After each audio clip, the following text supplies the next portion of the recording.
Thank you.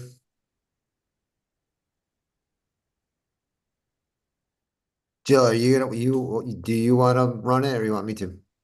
Oh, go ahead. I All right.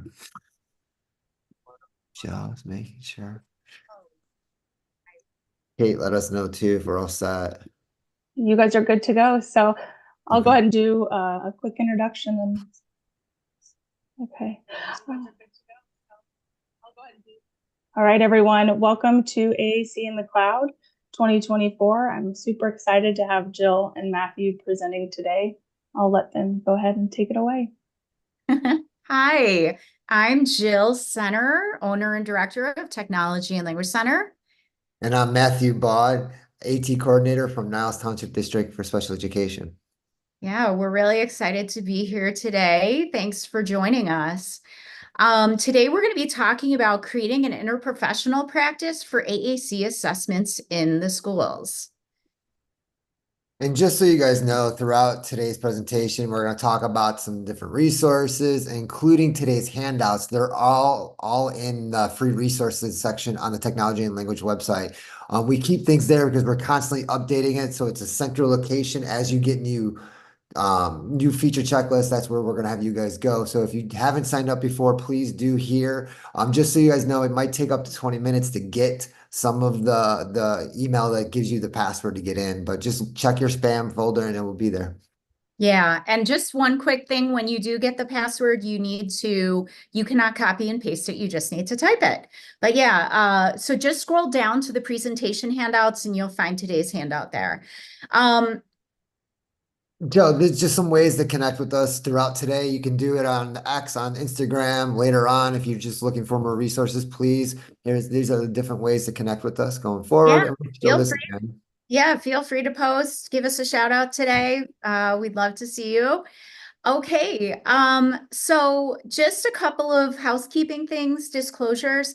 You know, I am, as I mentioned, the owner and director of Technology and Language Center, and we do provide AAC assessments for families and school districts in several states. And we also provide workshops on AAC assessment. And I have no non-financial relationships to disclose. In addition to being at Niles Township District for Special Education, I also do have my own practice where I provide assessments for families and school districts. And I do workshops on AAC assessment. And just like Jill, I do not have any non-financials to disclose. So today we're gonna start by just talking about what interprofessional practice is and why it's important. Then we're going to talk about, what we know from the literature to be effective practices in AAC assessment. And then we're going to introduce you to the AAC School Team-Based Assessment Toolkit, which we abbreviate as the AAC STAT. And then last, we're going to show you some data from a little research project we did at Matt's school on teams who had used the AAC STAT. And just for today's objectives, you guys are going to be able to describe what IPP or interprofessional practice is. You're going to be able to talk about 4 different team members that should be included in AAC decision making, and we'll identifying the strategies for including stakeholders in school-based AAC assessments. Okay, but we want to know a little bit about you. I see some of you have already said hi on the Slack channel, but what is your primary role? Are you a parent, a speech language pathologist, teacher? What is your primary setting? Are you working in a school, clinic, hospital, or you're in a home at home, you homeschool, whatever that is, early intervention? And where are you from? So if we just take a quick minute to go ahead and pop some of those into the chat. We'd love to know so that we can kind of focus some of what we're talking about today. So sped teacher in a high school. AAC Anna, specialist, primarily in the schools in California. excellent. I Oh, see some more from familiar names California. here. AT AAC specialist. Okay. Utah, and we've done some work there. Kansas, San Diego, Illinois, SLPs, some Yeah, lots of coordinators. SLPs and AT facilitators and AAC specialists, right? So Katie, good to you see you kind of again. you have some of the same roles that Matt does, right? So you're looking for the same thing that he was when we were looking to kind of develop this AAC stat, right? SLP and AT specialist. See a Excellent. parent, see a AAC parent in here, specialist. great. Wow. Okay. Pediatric SLP. Well, Nice. welcome everybody. Yeah. Um, so it sounds like you guys are in situations where, you've seen the need for some streamlining of AAC and the need for interprofessional practice, and we'll also kind of tie in some of the family-centered practice. Yep. So let's get rolling. Right. So when we think about IPP or interprofessional practice, what does it actually talk about? Right. So we're looking at this is where we're having those multiple service providers from different professional backgrounds provide that comprehensive healthcare or educational services by working with individuals and their families, caregivers, and communities to deliver that high quality care across different settings, right? What we talk about getting outside our silos of just what our professional background on is and really providing an intentional approach to collaboration. Yeah. And so, like Matt said, IPP involves collaboration of professionals, but also family members, right? And we all have different bodies of knowledge and experience because our different experiences and our different backgrounds and our different knowledge, although many of us today here are SLPs, OTs, teachers, families provide different knowledge and experience and different perspectives when we're planning and we're implementing AAC services. And when we look at when we're talking about IPP and really looking at AAC assessment, what are we trying to do? Well, the National Joint for Committee for Communication Needs of Persons with Severe Disabilities made up representatives from 8 organizations, including, the American Occupational Therapy Association, American Physical Therapy Association, and ASHA, the American Speech and Hearing Association, and really define different things that we do have to include everyone and create this interdisciplinary team for our assessments, right? And that's going to be our goal as we're going to go throughout today is how do we bring in all stakeholders? And my guess is a lot of you guys that are in similar roles of mine are really looking at ways of building that capacity model so we have a voice from all stakeholders included. And that was a goal of ours and a struggle prior to using the stat that we're going to talk about today. Yeah. So, we know that children who use AAC are a heterogeneous group. And in the Buchelman and Light textbook from 2020, they say, there is no typical person who relies on AAC. And I know this from my practice, right? They come from all age groups, socioeconomic, ethnic, and racial backgrounds. They have a wide range of communication needs and capabilities. Really, the only thing that they have in common is that they require augmentative and alternative communication.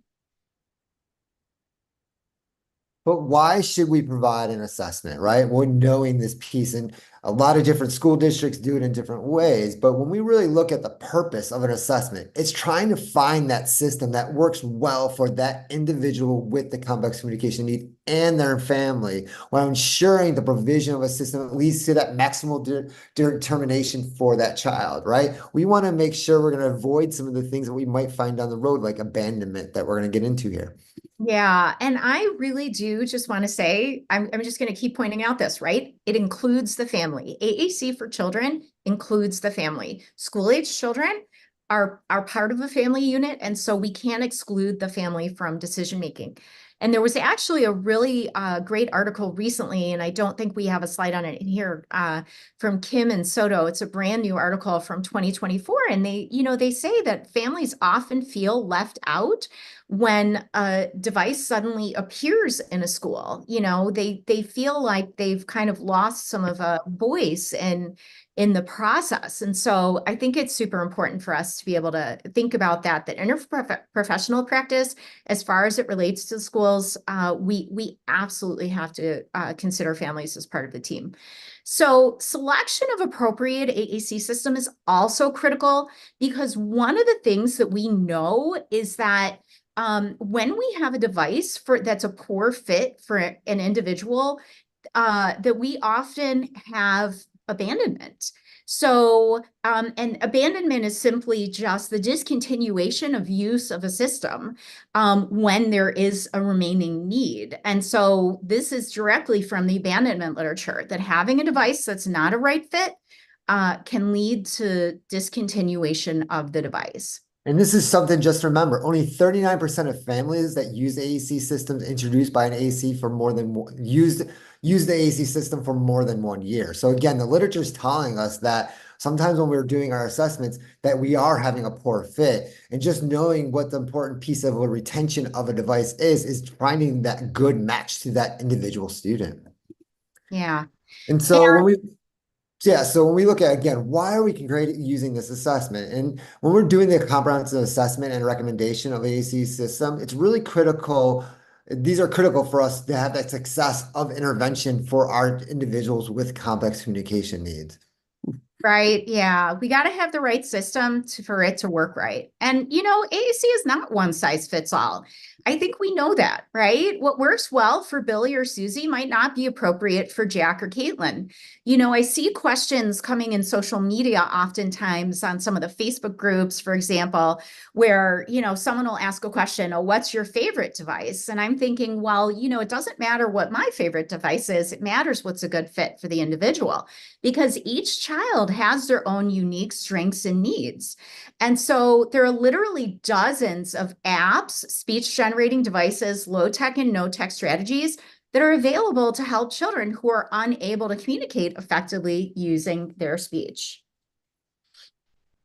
So I think, again, why do we do it? Well, we know in a lot of different schools for a lot of different reasons, it's become that common practice for teams to introduce a student to an AAC system. Generally, it's apps for the most part, usually an iPad, right? Without having an assessment or an evaluation. And like we know, there are so many reasons that this is happening. Some are understandable, some we know is not considered best practice. Sometimes people are saying it's just about familiarity of the vocabulary system. Sometimes it's about this is all we have in this district and other components. But what we do know is that part of the assessment, we get to know so much more than just what the app is. And this is something I know in the framework of our school districts that we work a lot in. It's like, don't think about what app, what device matches this kid. We're going to really look at other things and really look big picture. Yeah. And so, one of the things that we started exploring recently through the United States Society for Augmented and Alternative Communication was this new trend for some schools to just issue a single preferred communication system across all of the district, across the district, across the school in their program. And so we actually ended up, after the data were cleaned, having 221 respondents to the survey. And these included primarily, the largest group were SLPs. Many of these SLPs are also AT specialists, but we also had a fair amount of OTs and educators who participated in the study from all states across the United States. And what we actually found is that when a school tended to issue a single preferred communication system to all of their students, that those schools, those respondents, I should say, were statistically less likely to involve other professionals, family members, and the individual using AAC in the decision-making process. These were all statistically significant differences. Furthermore, we looked at how they were making decisions in some open-ended questions. And what we found in the qualitative data was that people were using a lot of trial and error, clinical judgment, or lack of success. In other words, waiting for failure in lieu of defined criteria to make decisions about which device was the most appropriate for the students, or whether the single preferred device was appropriate for the student. So, there are some concerns there. Right. And the other thing that this kind of comes into is this idea of bias, right? I think we know all of us have bias or preconceived notions that frame, organize, and simplify our perceptions of the world, especially when it comes to AAC and students with complex communication needs, right? We have explicit and we have implicit biases about a lot of these things. But when we look at using, assessment, I know we see a lot of familiar names here today, is that a lot of us do use feature matching, and it's a really good piece of the assessment process because it does reduce the risk of some of these decisions regarding that specific AAC system that's influenced by other parties who do not always have a direct interest in that individual student. Yeah, just that feature matching really does kind of help reduce some of the bias. The other type of bias that we all have is something called confirmation bias, right? Confirmation bias is our strong tendency to look for data that affirms our already existing beliefs, right? So if we see something that doesn't jive with our beliefs, right? Let's say I have a belief that the earth is flat, right? And I see something online that says the earth is round. I might tend to ignore those data and look for data that support my already existing beliefs. And I love this quote by Dallahan, right? Our strong preference for what we already believe to be true makes us really poor judges of whether it actually is or not, right? And so Shelley Lund talks about as we approach assessment, clinicians really just should be aware of your biases and how they might affect this assessment process, right? So we can have biases for all sorts of things, right? Like what vocabulary organization do you like the best, right? Do you tend to use Pod with all your kids, LAMP with all your kids, Unity? If you're starting to see that trend, maybe be thinking about that as a potential bias, right? What type of software, right? What's the favorite app or even hardware? Do you like iPads better than you like Android devices? And then, the other thing that we can have biases about as it pertains to evaluation is just even what informal methods of assessment are we using, or even our standardized methods of assessment, right? Are we using the same test for all of our students? So just be aware of those biases and understand that feature matching can actually help, kind of keep those in check, right? Evidence-based practices can keep our biases in check. That's one of the big reasons why, there's been such a push for evidence-based practices. Right. And even as we kind of go through some of the stuff here today, like the speech fest that we work with, a lot of them will say, I like this one better. So they're very, aware of their biasness, and they're also understanding they're trying to take that away and look at what the best practice is for our students.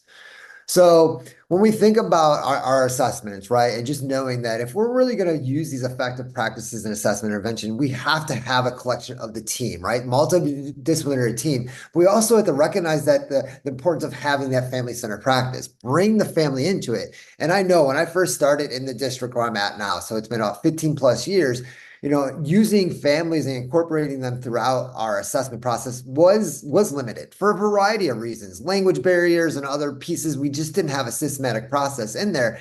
And you know what? We found a lot of holes happen later on because of that, because they weren't part of it. They didn't tell us what was important for them at home or in the community or other places. So really bringing into this was important for us. Yeah. So that brings us to the AAC stat, right? The reason why we developed the AAC stat was to encourage the use of evidence-based procedures to select the most appropriate AAC system to help each student achieve his or her fullest potential, right? That was the primary purpose. And I see we have some comments in the Slack, right? In our district, we tend towards LAMP, right? That's not uncommon to have a standardized AAC system for every user. But, I think that, we also have to have, right, this feature matching. And I see that is something that you do to make sure that it's a good fit, right? If we need to have clearly defined criteria, what is successful? What is unsuccessful? How do we know if someone needs increasing supports, right? And very often that is not very clearly defined, when there is a single system that is being used. So let's take a look at what we kind of put together in the AAC stat. Right. So again, today, this is outside of today's scope. We spent all day just kind of going throughout this flow chart, but this is a quick breakdown of the flow chart of how the assessment looks like. And sometimes you're going to see this looks like a lot of information. This is going to take a long time, but you're going to find the data down the road when we talk a little bit later that it's actually speeding up the process and getting a right fit. So, so often, when I talk with team members, teachers, therapists, they always think about what app first, right? That's what they're thinking about. But we know the assessments, we're not thinking about that first. Rather, we want to start looking at what is the current communication skills of that child, right? We're looking at receptive, expressive skills. We want to know what they're doing in terms of literacy. And then we're also looking at what's the gap between those skills and what does the child need to communicate. And so that's kind of where we're looking at this piece. And again, we know a lot of districts use that one type of system and still are trying to incorporate feature matching, but again, it's not incorporating all the other stakeholders. Parents don't have a voice into it. A lot of times the students don't have a voice in terms of preference too. So that's what we're trying to bring in a little bit into using this process. Right. It really needs to be that interprofessional practice, right? Like where, not only we're looking at lots of areas of assessment, not just the student's language needs, right? So we're looking at motor capabilities, we're looking at sensory needs. And so we need a team to be able to do that, right? We need our vision therapists, we need our occupational therapists, our PTs, we need our families to know how the child's communicating at home, what their priorities are. So it really is kind of a big picture here where, we start with that first section of gathering information before we even move to the feature matching in the trial. And then only last making the recommendation. And like Matt said, this is pretty far outside of the scope of today because this is a full day class where we kind of go through some of this, but this is just kind of a general overview. And what you'll see in the next slide is that the AAC stat is designed to help people kind of move through that flow. So, we start even prior to assessment, just thinking about the funding. Who is going to fund this device? Is district going to own the device? Does family want to own the device? Do they want to use their private insurance? And then there's also an information letter that goes out to the whole team. Again, we want to bring the entire team together.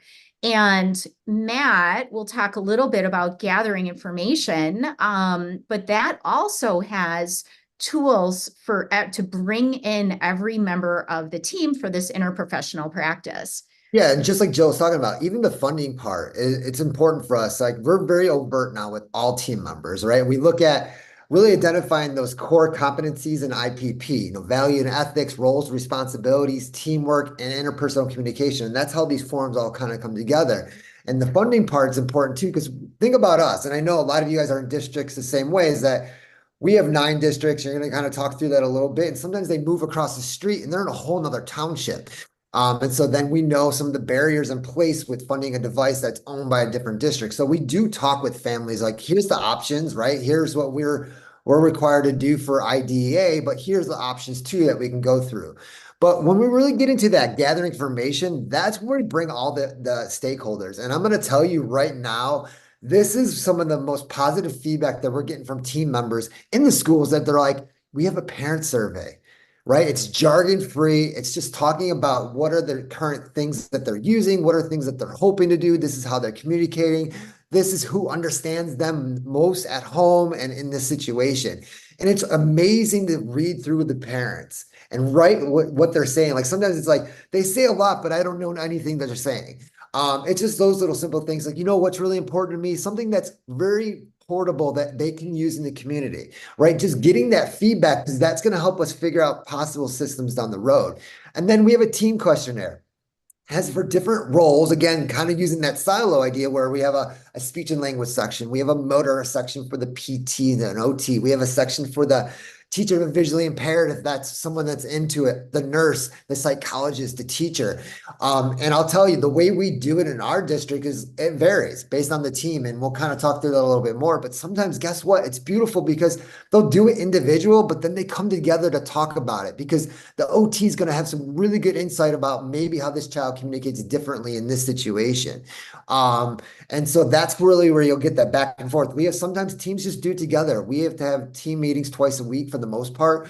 So they usually will just wait till that team goes and they'll do everything together. So it's really nice. And then again, we bring in that best practices and assessment. We do observation and we have an observation tool that breaks down exactly how we have to write reports, how for funding sources, how we have to do it in different pieces. It kind of walks you through it. Yeah. And then, we did have a couple of comments in the Slack, so I just wanted to address those before we go on. There's one comment, our local school district made the decision last year not to allow a student to bring their own AAC device. I find this decision very disheartening. And one of the things that you'll see is that I think we're all aware that IDEA, which is the law in Illinois, requires that we allow for children's unique strengths and needs. So I think that, I am certainly not a lawyer, but I think when we're looking at individual needs, it's really important to kind of look at what that child's needs. So now I see someone else said, does that district provide the additional device, right? So let's say, your child's using, I'm just going to throw out, they're using a Forbes device, right? And then the school says, well, no, we're going to provide an iPad with the identical app and we're going to use the identical vocabulary.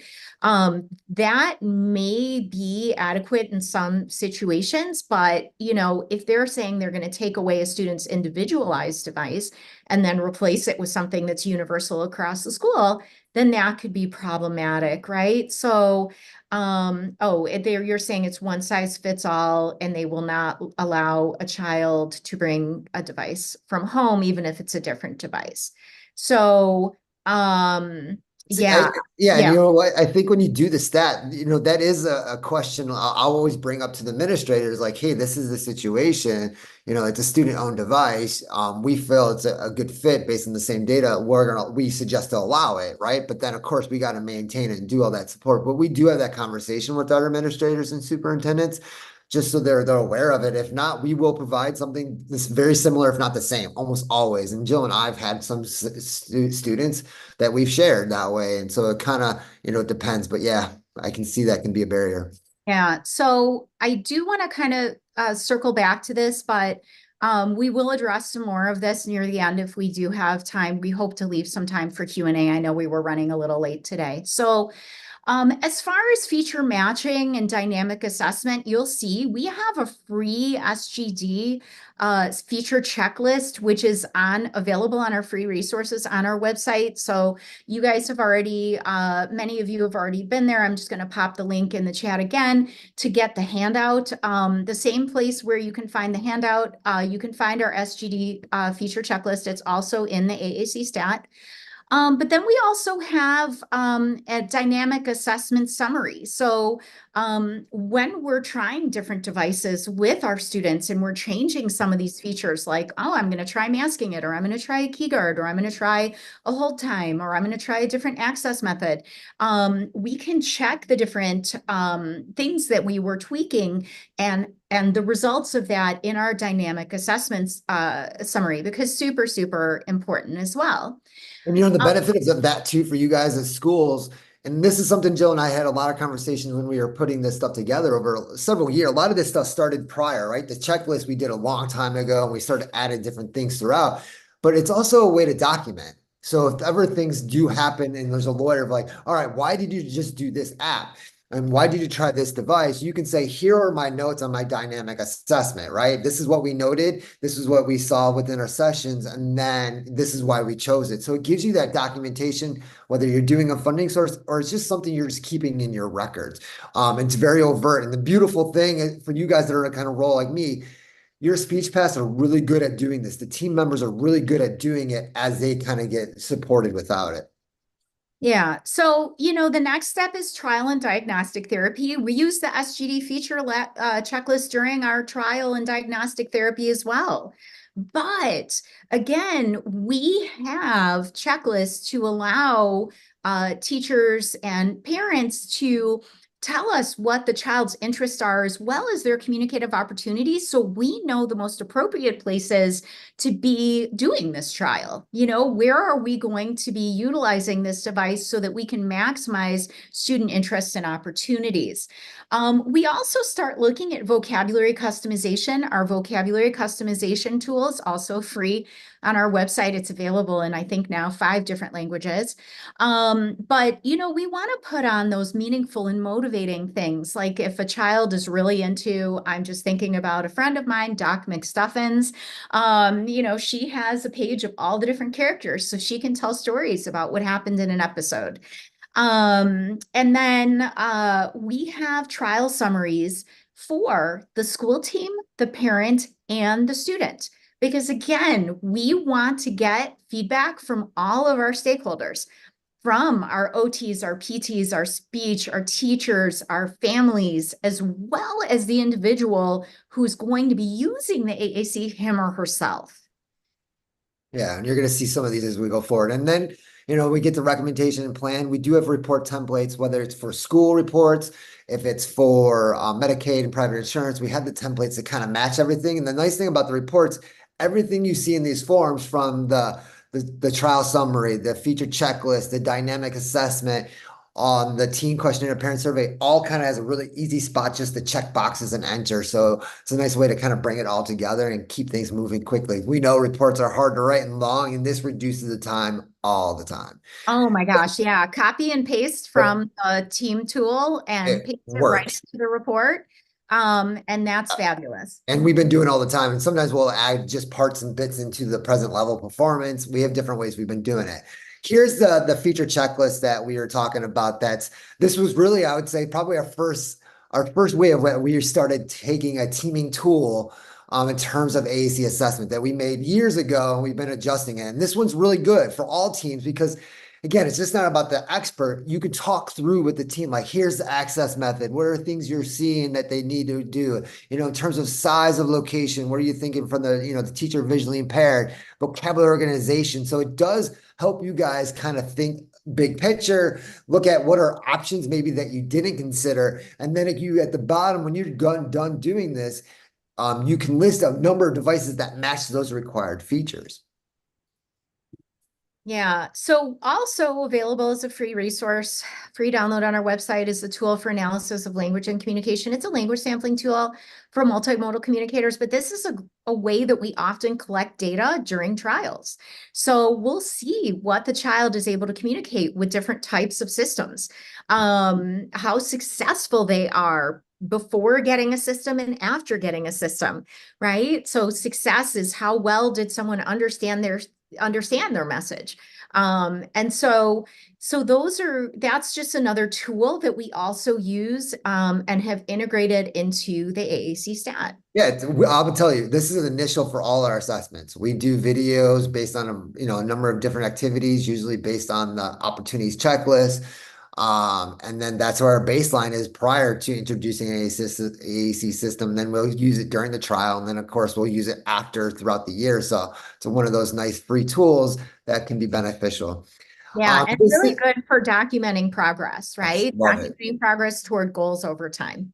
So here's one of the forms that you're going to see. Again, we talk about include all stakeholders. So we have one when we're talking about the trial for parents, we have one for the school team, and then we have one for the students when it does work for them as well. And, like for the example for the students, we've done it in different ways where it's like, what do you think about this device? But we also look at things I like about this device, like features, like I like the size of it. I like the words that are on it. I like the organization, things I don't like about it. Same idea where you can check through and get some of their feedback. Because what we're really finding is that we do have students that have specific preferences. And that's why the big part of the dynamic assessment's been critical for a lot of my team members. They're like, I see why, this system seems to fit them better. But then this one's pretty similar, and they're always gravitating towards this one. And so they're starting to indicate a preference. And again, we're thinking about abandonment. We're trying to reduce some of those components. So that's why we love using some of these forms.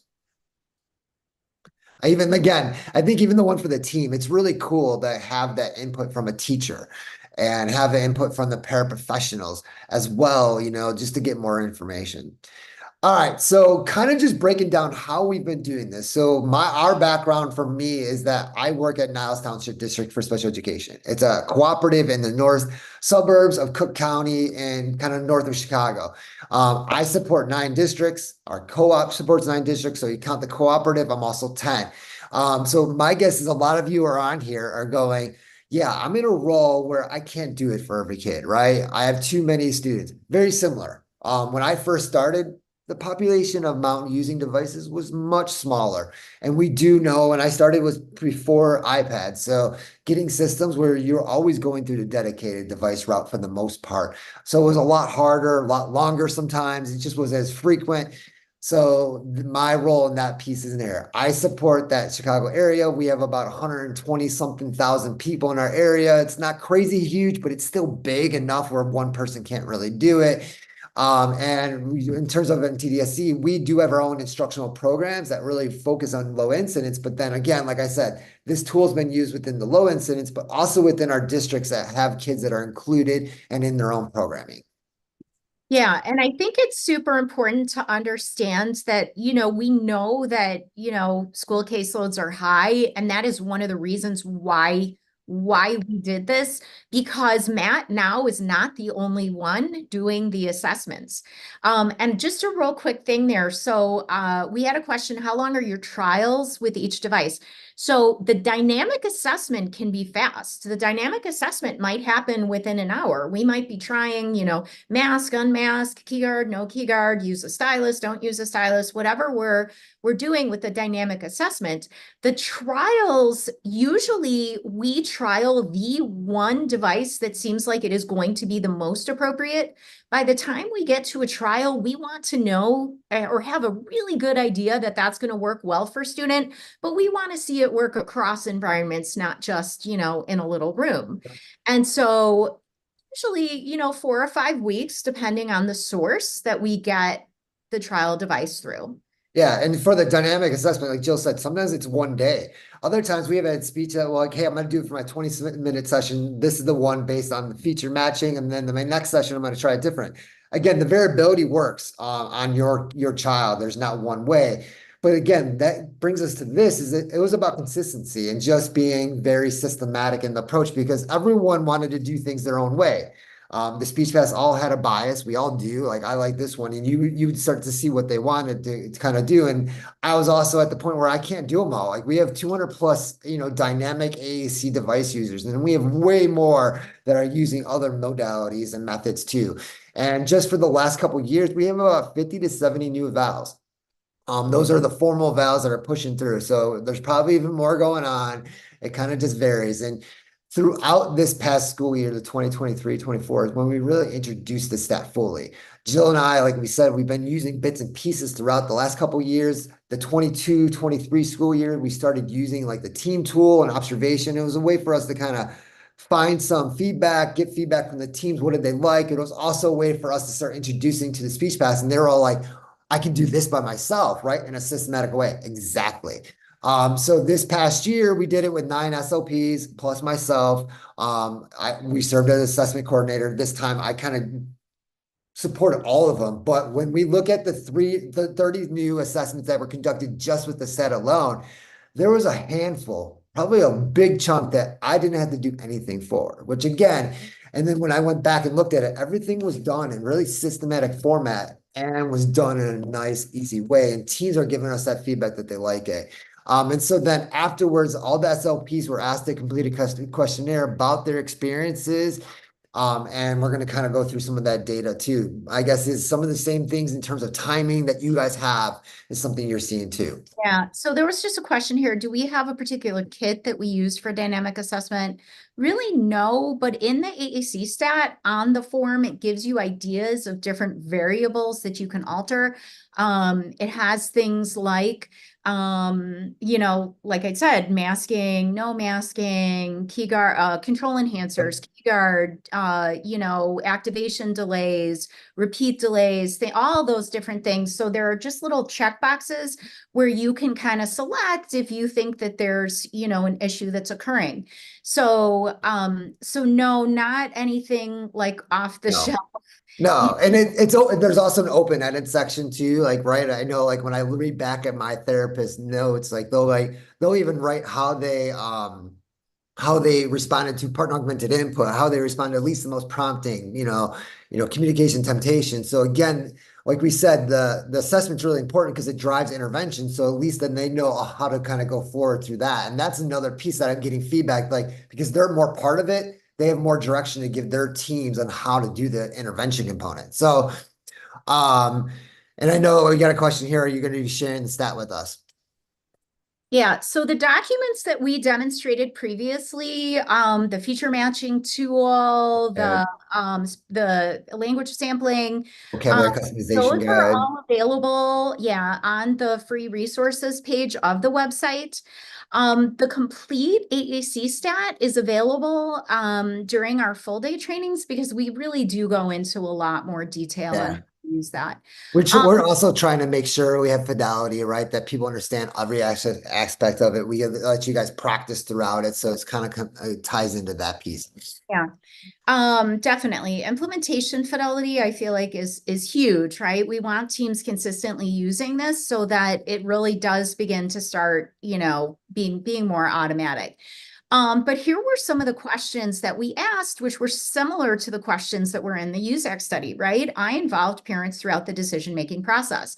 Oh my gosh, always or often, right? No one excluded parents, right? They really always or often included parents when they were using this process because there are methodologies put in place to include families in the process. And I'm going to say this is really important, right? And again, when I was the outside coordinator going into the process, sometimes my relationships with parents weren't as good because I didn't know them. And I'm in a district where we have 100 plus, different languages. There's a lot of other, variables in terms of socioeconomic status that come into play. So because it's a team-based process, the speech path or the social worker or sometimes it's a paraprofessional have a good relationship and they're easier to bring them into it. And then there's a systematic process for them to ask questions, do the team tool, and in terms translate it for them if needed. Yeah. I involve other school Love professionals throughout this. the decision-making process, right? I mean, this is interprofessional practice, right? Most stakeholders are always included. One person said often not 100% sure what that one was, but I think that, that's exactly what this is designed to do is to encourage that interprofessional practice. And I think that's the piece. Like before, it was always a back and forth with some teacher input, but it was a quick interview, right? Or we brought in sometimes the OT, and now it's just like everyone every time. I consider student preference in the student decision making process. Again, look at this. High, 88% is always, almost 89% of them they brought into it, and usually often. So again, they're always bringing aspects of it, whether it's a child during the dynamic assessment process is really showing a preference to one system. They're asking some of the questions from the feedback form. So again, big piece of this that we know wasn't always considered, especially when people are like, I'm just going to use this system with somebody because I'm familiar with it. Yeah, this was really interesting. How does the time compare with your previous assessment method? All of the speech language pathologists in the district who used this said that children received the device sooner with the AAC stat because it's kind of an organized process, a standardized organized process to kind of help them go through and kind of knock, rule in, rule out, do the dynamic assessment and kind of get all the information that they need to get the child a device in their hands. Usually when we show that flow chart to teams and stuff, they automatically go, "Oh my God, this is going to take so much longer." And like it doesn't, especially maybe the first time you kind of get a feel for the forms and stuff. But after that, it just makes it really streamlined and consistent. And again, for us in the schools, right, that's important when we have advocates, lawyers for ourselves. We want to make sure they're consistent and we can go back and show maybe we did have holes, but then we have ways to show it and see it where it was. Yeah, the next question was conducting assessment more efficient. So the majority said always, some said often, and then sometimes. So again, most of them believed that in some instances it was more efficient than whatever procedures they had been using previously. And then sometimes these guys too, right? The sometimes was maybe it was their first time doing it. So it's also learning that component. So again, just in summary, when we look at using the stat, it really did include families way more, students, and all the professionals on that team. That was a big takeaway for us. And that's been a push in our district for the last 10 plus years. It was more efficient. It was more of a standardized, systematic process that resulted in getting our kids devices sooner. And that's the big piece. Like, I want something systematic. I want something that's using best practices that we know in the literature. And then again, we're going to continue using this throughout next year, which is great because now that I have about 9+ SLPs within our cooperative, but then we also have township-based SLPs that have done it. They're already doing it much faster. So they're starting this stuff day one when they're starting to see a child that has a complex communication need. They're gathering information. They're getting that baseline. They're getting where the receptive skills are. They're just doing things way more efficient because we're in a school that have access to this all the time. Okay, so I did want to let you guys know about some upcoming courses that we have. December 6th is our best practice in AAC assessment course, where all participants will receive the AAC stat. We also have a class where we're going to start looking at current trends in AAC. January 7th, we're going to be looking at Gestalt language processing, and we're going to be talking about what does the literature say about that trend. And then March 8th and 9th, we have our 2-day Train the Trainer S'mores course for those of you who are familiar with our communication partner training program. So just again, we've been putting the free resources. This is where the handout is. This is where a lot of the things we talked about today, you do need to sign up. But once you sign up, look for an email, confirm. It may be in your spam. It can take up to 20 minutes, but then you'll have access to all of our free resource, not just our assessment resources, but also our family freebies, and lots of other. And we're always updating. That's why we tell you guys to do it. Like the SG checklist will update all the time when we have, and the vocab was just updated. So that's why we do that. I'll be honest. I always tell Jill, that's where I get all my forms all the time when I'm in a classroom or a school, because I'm like, I know that's the most current version I have instead of digging through my Google Drive. Yeah. And again, don't hesitate to reach out to us on social media. And I know we're running a little late, but we want to open up the floor to questions for like a few minutes. I know we've been answering them throughout. But go ahead and write your question in the Slack. And if we do not get to your question, these are email addresses where you can email myself and Matt directly. So feel free, if we didn't get to the question, if you're feeling uncomfortable about asking your question in the Slack, please just reach out to us directly. Any questions?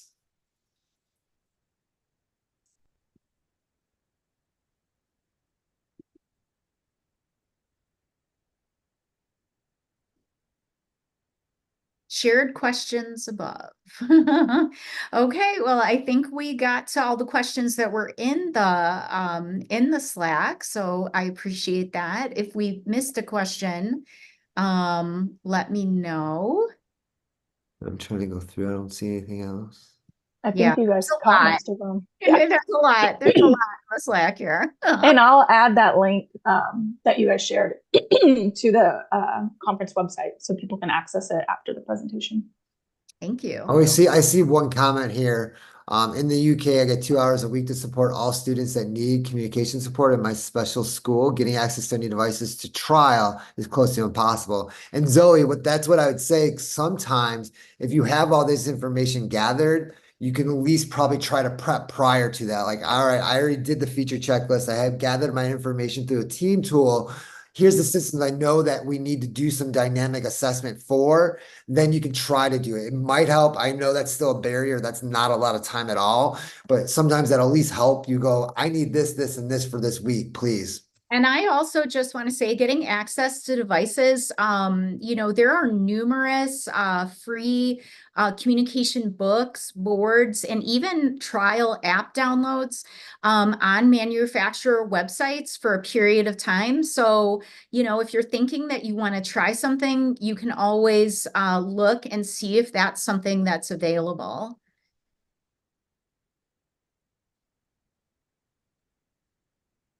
Yeah, and Audrey, I mean, that's the piece. Even large districts, if you can wait a pilot, I'd love to hear feedback. And Jill and I are actually doing it within the Texas, I think Region 13 coming in July. So if any of you guys are over that way, we're doing it June. The assessment course is, I believe, July 24th for them. Um, Yeah. So yeah, I mean, I think that's the thing, right? One person can't do it all. I think that that's just huge. One person can't do it all. Kara, you said, what do your timelines look regarding the assessments? In California, we have 60 days to assess a student once a plan is signed. Do you do trials within a timeline? So, typically that would be where I would write the report recommending the trial. So I could get the assessment done, but if we're going to trial for 4 or 5 weeks, then we might need to reconvene with the trial data, and not necessarily include that. Matt, are you guys, what is Same your, thing. So yeah, so based on the new that the even the stuff that came out from the miss and stuff that came out for AT is we still follow that. So we do the 60 days. So even if we don't do signed domains, and sometimes we don't have to in our districts, we still follow 60 days always in our head that we're got to have the information gathered, we got to have a plan in place, and that does not have to include a trial. But here's the thing. A lot of times when you're doing the stat, trust me, you can get that trial done pretty quickly and get the information. There are times that you have to do more assessments, like with an EZAC or some more other criterion formal tools. So that might make it a little bit longer. But again, I still follow 60 days. I just make, yes, their determination of need. Here's our plan going forward, and we're going to do a trial, and then we do some addendums from there. okay, well, I do want to be respectful of time. I know that you guys have another session coming up right now. Um, I see that we have more in the Slack. We can hang out in the Slack for another couple of minutes. And then if we didn't get to your question, please feel free to yeah, please feel free to email us. We did give you the information. But thanks so much to AAC in the Cloud for having us today. We always appreciate hanging out with everybody. And thanks for all of you who attended. Thank you, guys. Thank you. Thank you, Jill and Matt. I really appreciate your time and your expertise. Thank you so much.